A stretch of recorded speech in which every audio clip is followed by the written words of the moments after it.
Hello student, Pradeep गिरी 11-12 academy में आपका स्वागत है। हमने जो चैप्टर स्टार्ट किया 11th का वो है साउंड।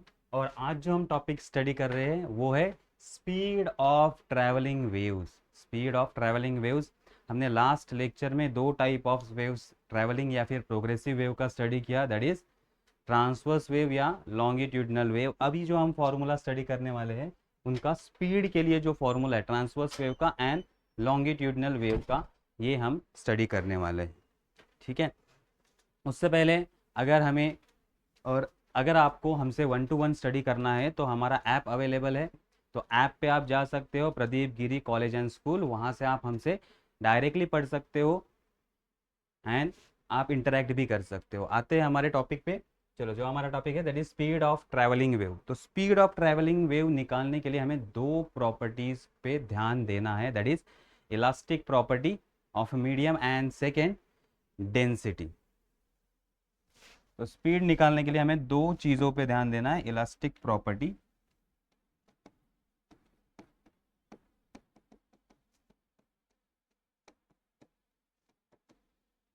कि इलास्टिक प्रॉपर्टी या फिर मीडियम किस में इलास्टिक है, उसमें हमें या इलास्टिक प्रॉपर्टी किस पे डिपेंड करती है, वो फैक्टर इंपॉर्टेंट है वेलोसिटी या स्पीड निकालने के लिए। एंड सेकेंड है डेंसिटी, डेंसिटी ऑफ मीडियम। अगर ये दो फैक्टर आपको पता है तो आप आराम से ट्रेवलिंग वेव का स्पीड निकाल सकते हैं। तो पहला हमारा पॉइंट है, अब पहला हम ट्रांसवर्स वेव को स्टडी करेंगे, स्पीड ऑफ ट्रांसवर्स वेव।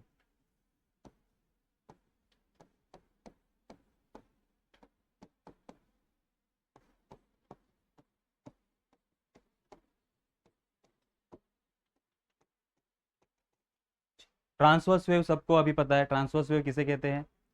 जब पार्टिकल का vibration and direction of propagation एक दूसरे को परपेंडिकुलर होना चाहिए, वो हमने स्टडी किया था। The vibration of particle of medium is perpendicular to the direction of propagation of wave, then it is known as a transverse wave. Then transverse wave example, जो स्ट्रिंग पे, जो कि स्ट्रिंग पे वेव बनता है, that is a transverse wave. या water surface पे जो वेव बनता है उसे हम क्या कहते हैं? Transverse wave. तो अब हम कंसिडर करते हैं कि हमारे पास सॉलिड मीडियम है, like string, like a string, उस पर हमें वेव बनाना है। तो अगर मैं स्ट्रिंग को लूज रखूंगा तो उस पर वेव बनना पॉसिबल नहीं होगा। तो वेव को जितना मैं फिट करता जाऊंगा, ओके, उस हिसाब से उसके ऊपर वेव अच्छा सा बनेगा। तो स्ट्रिंग जितना लूज होगा, मीन्स उसमें टेंशन नहीं होगा, तो उसमें रिस्टोरिंग फोर्स जनरेट नहीं होगा। रिस्टोरिंग फोर्स क्या करता है? अगर मैंने इसको अच्छे से स्ट्रेच किया है स्ट्रिंग को और मैंने इसको प्लंग किया, तो ये ऊपर जाएगा या फिर नीचे जाएगा, एंड रिस्टोरिंग फोर्स वापस उसको अपने जगह पे लाने की कोशिश करेगा, उसकी वजह से वेव क्रिएट होगा। तो टेंशन की वजह से इसमें रिस्टोरिंग फोर्स आता है। तो इलास्टिक प्रॉपर्टी इसकी किस पे डिपेंड करती है? टेंशन पे। ठीक है। सो इलास्टिक प्रॉपर्टी, अब मैं शॉर्ट में लिखता हूँ याद रखने के लिए, आपको इजी होगा। इस फॉर्मूला का कोई भी डेरिवेशन आपकी बुक में नहीं है, ये बुक के स्कोप से बाहर है। तो आपको सिर्फ इतना ही याद रखना है कि ट्रांसवर्स वेव के लिए जो इलास्टिक प्रॉपर्टी होगी वो किस पे डिपेंड करती है? इलास्टिक जो प्रॉपर्टी है वो टेंशन पे डिपेंड करती है।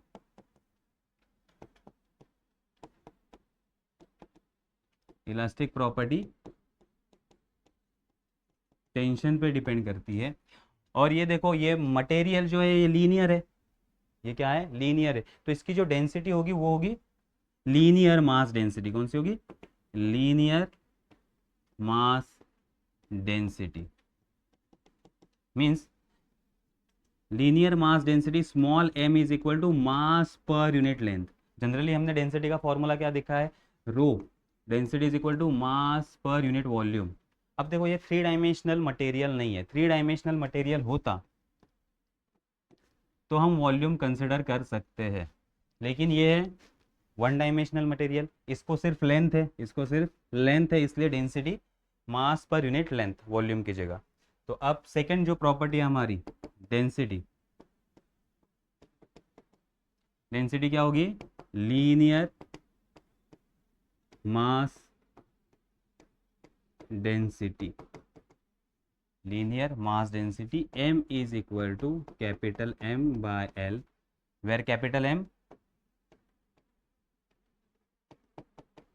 mass of a string and L is a length of string, mass of string and length of string. तो अब इस दो प्रॉपर्टी पे स्पीड डिपेंड करता है, तो इसका फॉर्मूला बनता है directly v is equal to under root T by small m, T by small m. अब ये कहाँ से आया, कैसे आया, इसका सोचने की ज़्यादा ज़रूरत नहीं है, क्योंकि ये आपके बुक के स्कोप के बाहर है, ये डेरिवेशन पूछने वाले नहीं है। So v is equal to under root two T by m, T क्या होता है, tension, and m is a linear mass density. तो ये हो गया ट्रांसवर्स वेव के लिए, ठीक है। नेक्स्ट आता है, नेक्स्ट टॉपिक हमारा speed of longitudinal wave.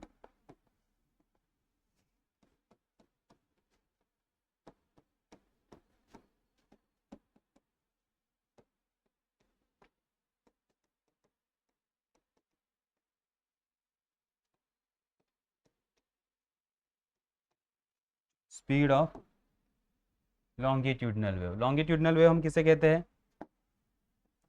So longitudinal wave का definition, the direction of vibration of particle है and direction of propagation of wave, ये दोनों क्या होनी चाहिए, पैरेलल होनी चाहिए। क्या होनी चाहिए, पैरेलल। तो जिस डायरेक्शन में पार्टिकल वाइब्रेट कर रहा है उसी डायरेक्शन में वेव आगे बढ़ता है, तो उसे हम क्या कहते हैं, लॉन्गिट्यूडिनल वेव। अब हमें पता है कि लॉन्गिट्यूडिनल वेव का एग्जांपल साउंड वेव, ये कॉम्प्रेशन और रेयरफेक्शन से चलता है, कॉम्प्रेशन है रेयरफेक्शन से।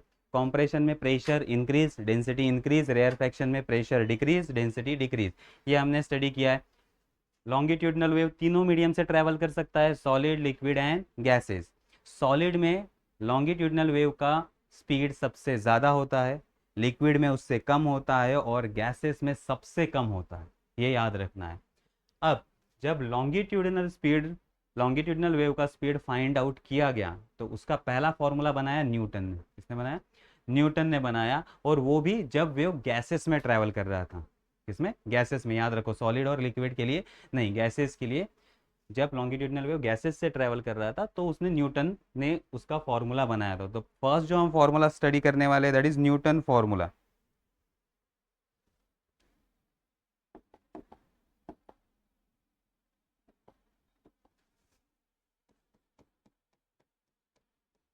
न्यूटन्स फॉर्मूला फॉर वेलोसिटी और स्पीड ऑफ लॉन्गिट्यूडिनल वेव, और वेलोसिटी ऑफ साउंड, ये भी आप बोल सकते हैं, क्योंकि साउंड लॉन्गिट्यूडिनल वेव है, वेलोसिटी ऑफ साउंड। तो क्वेश्चन यही आता है आपको, इसके ऊपर क्वेश्चन पूछा जाता है कि Newton's formula for velocity of sound, sound is nothing but a longitudinal wave, इसलिए ये लॉन्गिट्यूडिनल वेव का ही डेरिवेशन है या स्पीड है। तो वंस अगेन दो प्रॉपर्टी पे डिपेंड करता है, एक इलास्टिक प्रॉपर्टी एंड दूसरा डेंसिटी पे डिपेंड करता है। So speed of longitudinal wave किस पे डिपेंड करता है? इलास्टिक प्रॉपर्टी, जिसे हम कहेंगे E, and second density.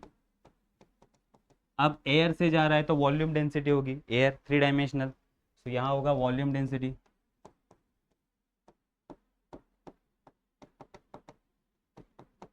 Rho, volume density rho. तो फॉर्मूला होगा V is equal to elastic property divided by रो।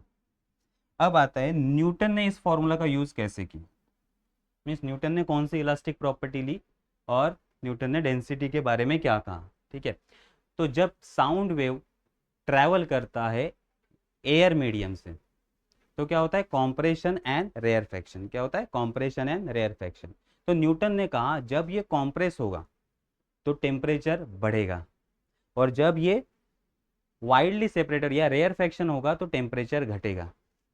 जब कॉम्प्रेशन हो रहा है तो टेम्परेचर हमारा बढ़ रहा है, और जब रेयरफेक्शन हो रहा है, जब साउंड वेव ट्रैवल कर रहा है, तब टेम्परेचर घट रहा है। लेकिन एवरेज टेम्परेचर रिमेन कांस्टेंट।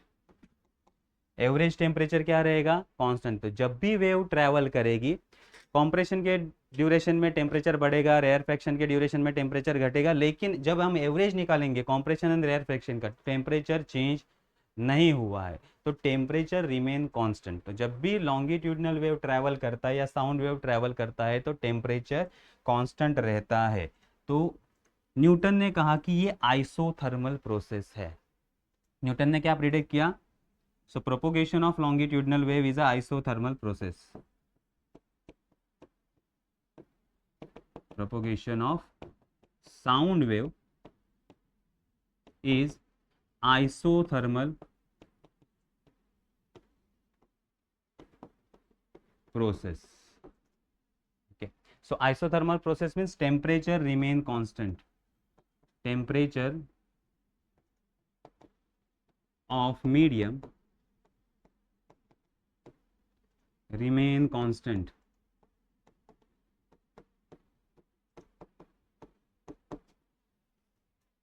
तो अब इसके लिए जो इलास्टिसिटी यूज होती वो होगी आइसोथर्मल इलास्टिसिटी।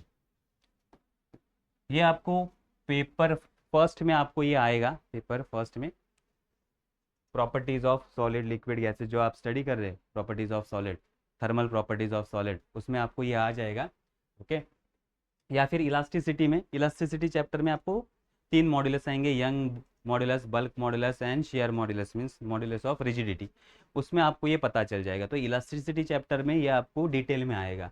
सब अभी के लिए याद रखो कि आइसोथर्मल प्रोसेस है और आइसोथर्मल प्रोसेस के लिए आइसोथर्मल इलास्टिसिटी का यूज करेंगे जिसे कहते हैं हम बल्क मॉड्यूलस। इसमें आइसोथर्मल इलास्टिसिटी का यूज होगा।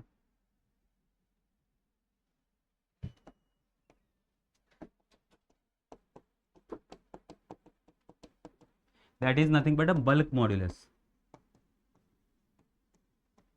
ये आपको इलास्टिसिटी चैप्टर में आएगा। और बल्क मॉड्यूलस होता है प्रेशर। बल्क मॉड्यूलस क्या होता है? प्रेशर होता है। सो अब हमारा E का वैल्यू हमारे पास आ गया। E is nothing but a pressure. E is nothing but a pressure that is equal to P, that is equal to P, and density is volume density, same of air। किसकी density? Medium कौन सा है? Air. तो air की density हम use करेंगे रो। तो अब हमारा फॉर्मूला क्या होगा? E की जगह हम P पुट करेंगे और डेंसिटी की जगह रो पुट करेंगे। ठीक है, तो अब हमारा फॉर्मूला होगा therefore velocity is equal to P divided by rho, where P is a pressure and rho is density। अब P प्रेशर है। प्रेशर का इक्वेशन भी आपको पार्ट 1 के कुछ चैप्टर में दिया गया है। तो प्रेशर का formula at NTP, pressure as NTP हम स्टडी करेंगे। That is pressure as NTP का फॉर्मूला है P is equal to d ji h. D ji h ये हमारा प्रेशर का फॉर्मूला है। Pressure is nothing but d g. अब ये डी जी एच है क्या? H is a height at N T P. So mercury, mercury से हम प्रेशर मेजर करते हैं, आपको पता होगा मैनोमीटर या जो भी होता है मैनोमीटर, उससे हम क्या करते हैं? प्रेशर का मेजर करते हैं, या एटमॉस्फेरिक प्रेशर हम मेजर करते हैं। तो एटमॉस्फेरिक प्रेशर हमें पता है। एटमॉस्फेरिक प्रेशर कितना होता है? 0.76 मीटर ऑफ एच जी जब हाइट होता है। मर्क्यूरी का हाइट उस मीटर में जब 0.7 मीटर होता है तो उसको कहा जाता है NTP, normal temperature and pressure. Means pressure जो होता है वो नॉर्मल प्रेशर होता है, ये हमें पता है। Then density of mercury, d is the density of mercury. Density of mercury कितना होता है? 13600। डेंसिटी डायरेक्ट केजी पर metre cube. Density of H G, और जी तो हमें पता है ग्रेविटेशनल एक्सेलरेशन 9.8 मीटर पर सेकेंड स्क्वायर। अब देखो रो क्या है? मीडियम की डेंसिटी। कौन से मीडियम से साउंड ट्रैवल कर रहा है? साउंड ट्रैवल कर रहा है एयर मीडियम से। So density of air medium कितना होता है? 1.2293 kg पर metre cube density of air. तो नियर अबाउट 1.2 इतना डेंसिटी होता है या 1 होता है डेंसिटी नियर अबाउट एयर का, याद रखो। अब जब हम ये सारे वैल्यू पुट करेंगे तो हमें वेलोसिटी मिल जाएगा साउंड का जब वो एयर में ट्रैवल करता है। तो हमने सारे फॉर्मूला पुट कर दिया, that is D ji H divided by rho. इसके सारे के वैल्यू हमने पुट कर दिए। डी का वैल्यू हमारा क्या था, डी का वैल्यू था 13600, जी का 9.8 इंटू एच का वैल्यू 0.76 डिवाइडेड बाय रो का वैल्यू 1.293 नियर अबाउट। ये हमने पुट किया तो वैल्यू इसका आया, जो न्यूटन ने वैल्यू निकाला था, दैट इज 279.9 मीटर पर second. So velocity of a sound wave in air कितना था, 279.9 मीटर पर सेकेंड। ये किसने निकाला था, न्यूटन ने। सो न्यूटन का फॉर्मूला, या न्यूटन ने ये थ्योरेटिकल फॉर्मूला से निकाला था। अब जब एक्सपेरिमेंटल रिजल्ट आया,